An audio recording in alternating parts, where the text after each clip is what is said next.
It's a sort of fascinating account of the life of a woman who was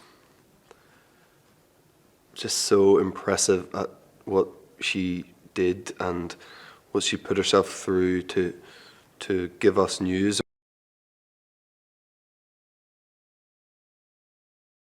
This is a story about her life, about aspects of her personal life, but also her professional life, and covers 5 of the different conflict zones that she worked in. He's a photojournalist. He's a war photographer. He's from Liverpool. He met Marie not too early in his career. We depict it that it's a little bit earlier than the reality, and the two of them just hit it off instantly. So for many of the conflict zones that we cover in the movie, Paul was right there with Marie, and he was with Marie when she died, and Paul had a pretty horrific injury when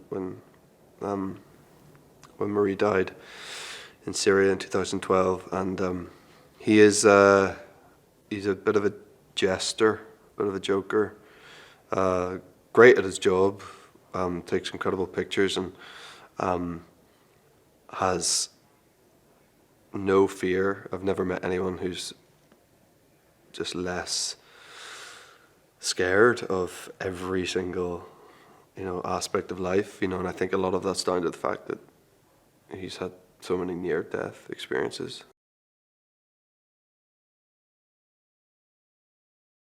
Having Paul Conroy on set was totally invaluable. I mean, incredible for me, to be honest.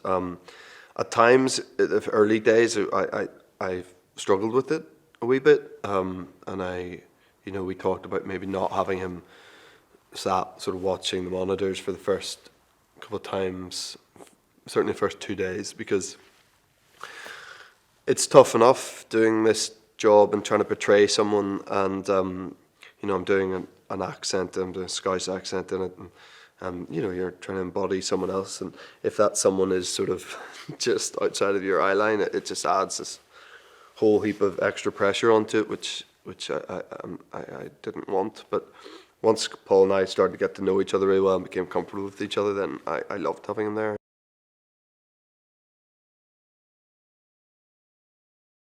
She's just an incredible actress, and she just hurls herself at roles, and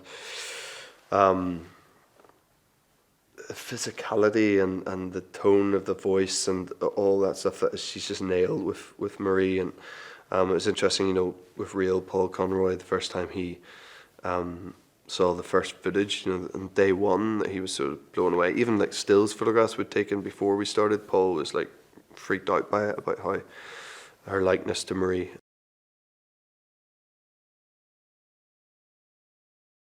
Matthew's brought his own kind of real energy to it. I mean, if all you're trying to do in movies is tell the truth, even though you're telling lies and it's all fantasy, or it's trying to tell the truth of the situation, especially if it's something about real people, stuff that actually happened, you're trying to portray that in the most truthful set of circumstances. And that's why I think a lot of documentary makers make great narrative filmmakers too, because that's all Matthew knows, is finding the truth of the situation, because it's there, it's all he's ever seen. So I think that's been a real benefit. All the content that we shot in Jordan was like literally every single piece of war that's in the movie, which is a lot of it, probably about 40% of the movie is different war zones. We obviously shot that all at once in Jordan, and there wasn't an easy day. I mean, there wasn't one day you weren't dealing with some sort of horrific situation, that, plight of, innocent people through some brutal totalitarian regime. I mean, it was awful.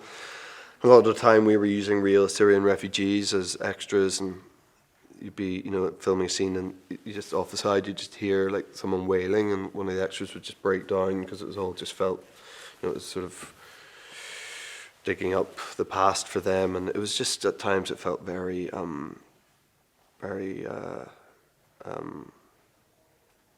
just emotional. I think it was very emotional.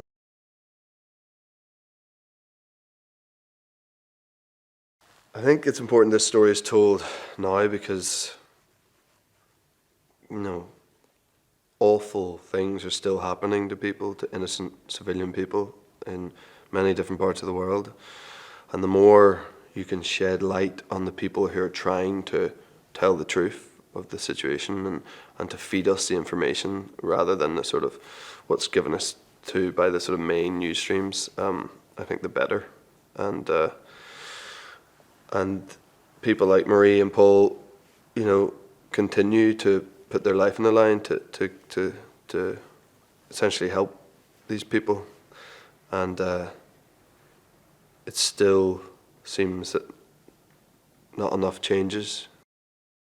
Hi there, I hope you liked the video. Now I have to be quick on this one as I'm trying to set a record. Did you know the shortest performance to win an Oscar for Best Supporting Actor was Anthony Quinn's 8-minute tour de force as Gauguin in the 1956 movie Lust for Life? Meanwhile, the shortest performance to win an Oscar for Best Supporting Actress was Beatrice Strait's 5 minutes and 40 seconds performance in the 1976 film Network. Yes! Well, looks like a bit both of them. So if anyone from the Academy is watching, you know where to find me. Oh, by the way, my name is Valeria. Now, remember, we publish new videos every day, so be sure to subscribe for more great content. See ya!